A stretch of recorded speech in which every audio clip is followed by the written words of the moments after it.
Hello and welcome back to the channel Held Dominance. Anthony here.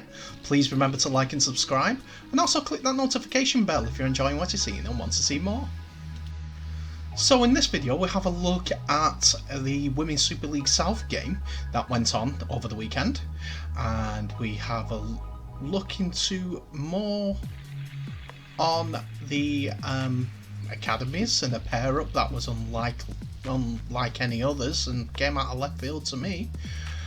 And finally, an unfortunate retirement in the Super League.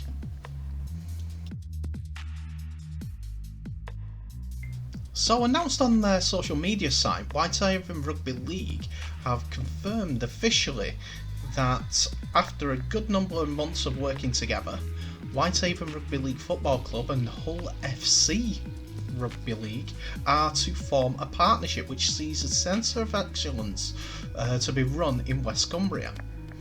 This is an opportunity for the area's youth to be part of the Development Academy, the side starting in the academic year of 2022-23. Cumbria is a hotbed of rugby league talent, as it has been showcased for over 70 years, and both clubs see this partnership better able to provide a pathway for those who hold ambitions of one day playing in the Super League. So this is great news for rugby league in West Cumbria, as a Super League club with a decent financial backing has paired up with Whitehaven Rugby League to look into a centre of excellence to produce rugby league players again for the Super League club, or even at Whitehaven's level of rugby league. So to continue with this statement, Andrew Caravan, the Whitehaven CEO, wishes to put on record his gratitude to Lee and also James Clark, the Hull FC CEO, for their work and support in bringing this to fruition. So, according to Caravan, we see the Centre of Excellence as a vital component to the area with the backing of the community clubs. This should helpfully benefit the local game as well as a whole in a big way. So with that, there will be development days announced soon, along with the appointment of the club's new head of youth development. On the announcement of the partnership, Lee Crooks stated to partner up with Whitehaven RLFC to create a clear pathway for young 16 to 18 year olds to develop and aspire them to achieve their potential is a big achievement for the club, especially as it's an area renowned for its RL talent. We are looking to develop players in West Cumbria to benefit not only Hull FC but also Whitehaven, Workington and the wider community game in general. This won't happen overnight, but it has the potential to have a significant impact on rugby league in the whole area.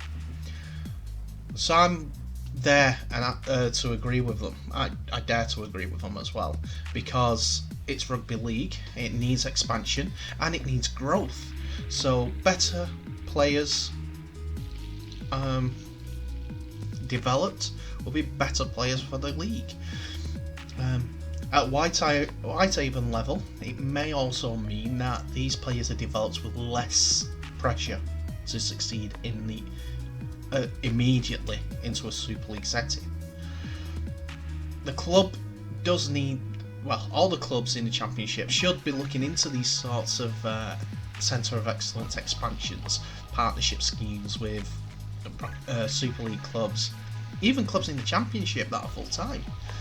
I know that Toulouse and Catalan do their own thing over in France, but come on, it's a way to get a pathway, it's a way to grow community games, it's a way to bring in money, it's a way to bring in friendlies. It's a no-brainer. It's a win-win-win all around. I'll look forward to this partnership and the fruits that it bears.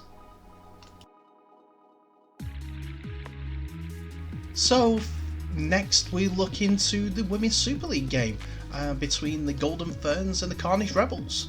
Cornish Rebels haven't played a rugby league game in a league format ever before.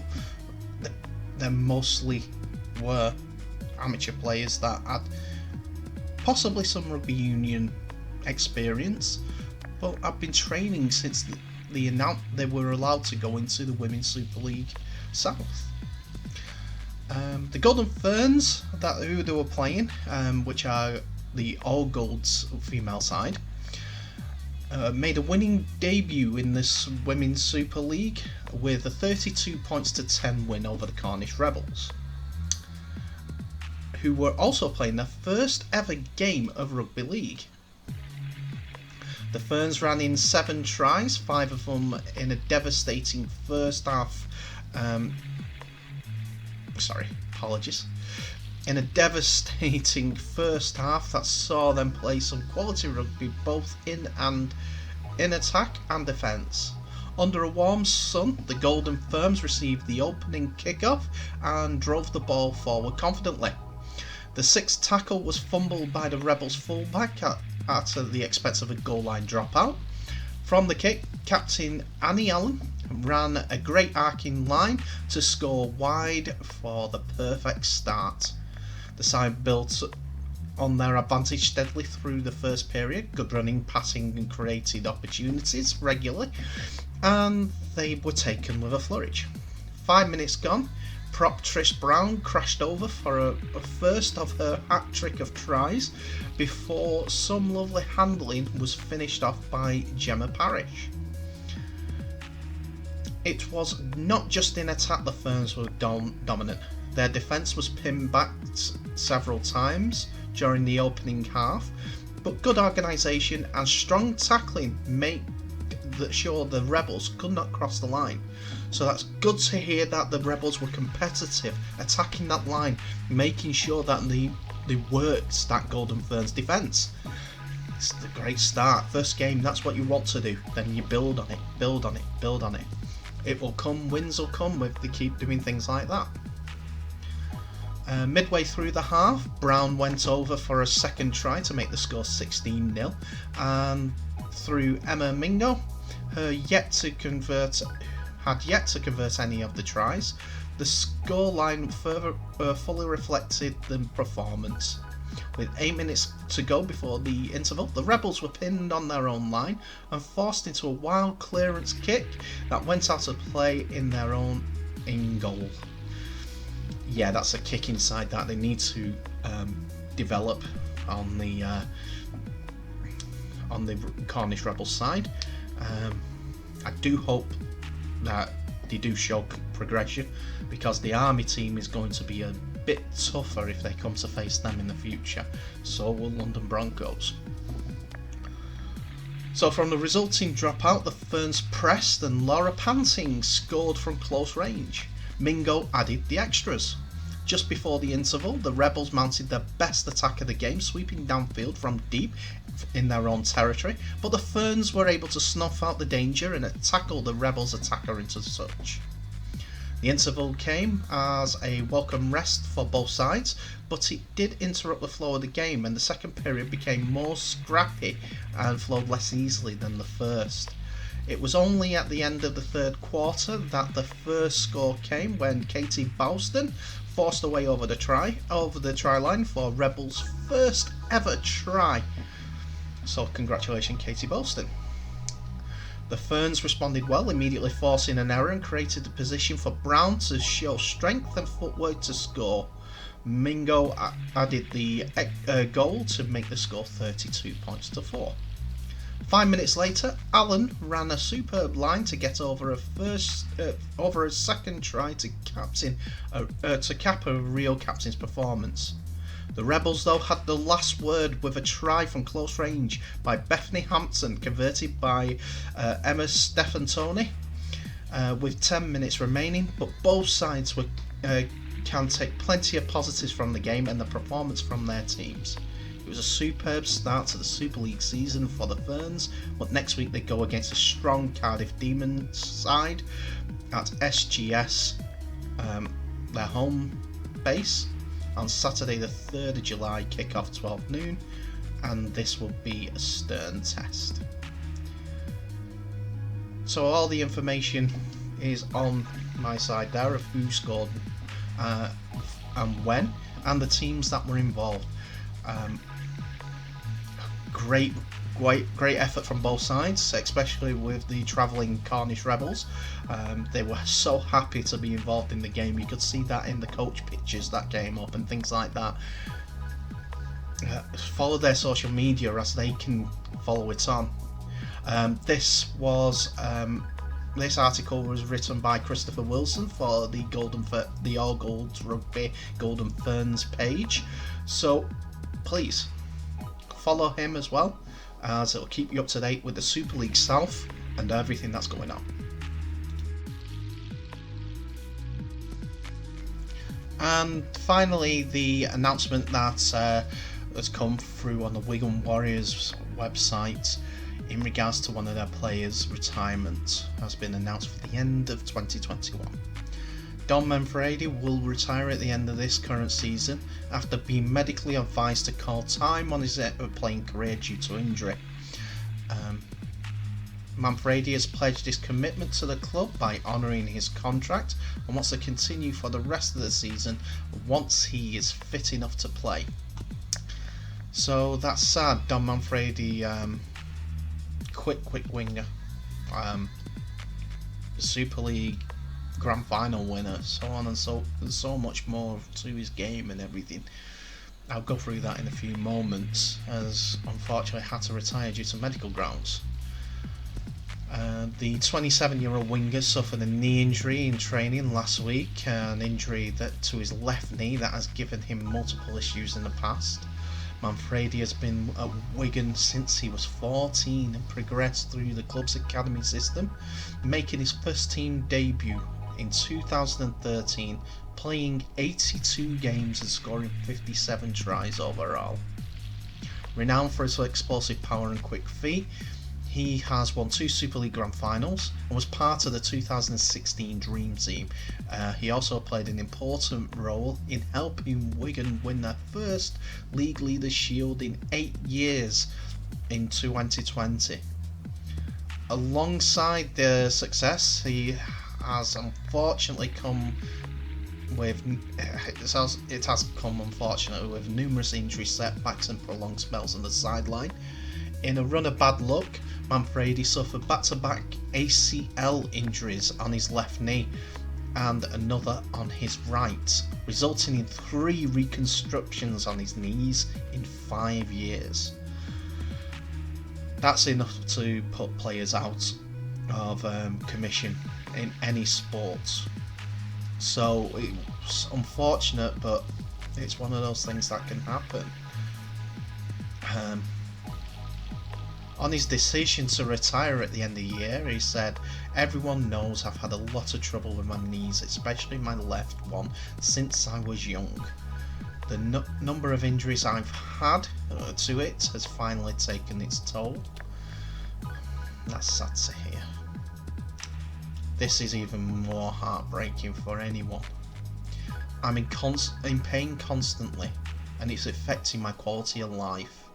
Over the last 9 months, the pain has increased and I've had more symptoms.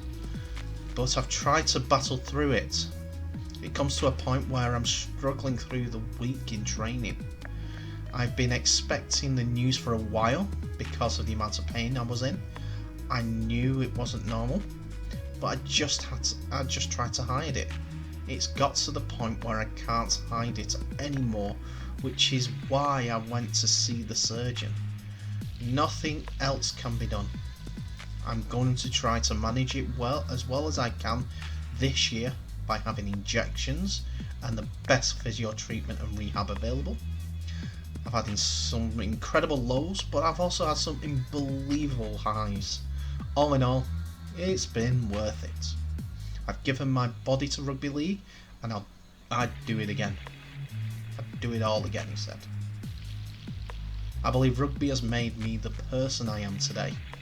I want to go out on a high and do my best for the team. I know I'm struggling at the moment, but hopefully in a few weeks I'll feel a bit better and I can get out there and do my part.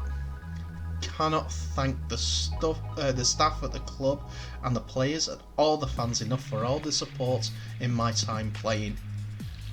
They've had my back through thick and thin, and I couldn't have done it without them. They've all been so good to me, and I'm so grateful.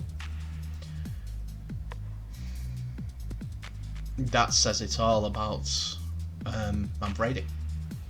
He has the character to say I'd do it all again, even if it meant that I'd still have the same knee problems. But he's in pain. He's all the time. That's the worst part of an injury. We've seen soccer players having to retire young for these sort of injuries because they're using their legs all the time, but not at these impact levels. This guy's had 3 reconstructions, 2 on his left, 1 on his right, and he still wants to play until the end of the season. His heart is never in doubt. So on this, Executive Director Chris Radlinski said, "We are all so proud of the journey that Dom has been on. He has overcome injury after injury, but in the process, he has amassed a lifetime of memories. He is rated very highly by the players and the team he played against, but it is those in the inner circle that most respect Dom. The hours of work that Dom has put in on his own in the gym when nobody is around, and that the constant strapping of ice on knees is ultimately taking an emotional toll. He's going to give it one last push for the remainder of the season, and then he will chairlift him out whenever his last game comes. Oh, then we will chairlift him out whenever his last game comes. He needs all of the rugby league fans behind him on this last push. Over the coming weeks, we will work hard on planning the support that Dom needs for life after rugby. He will be missed by everyone at the club, but will always be welcomed back as a champion." He's a top winger, so yes, you've got to welcome him back.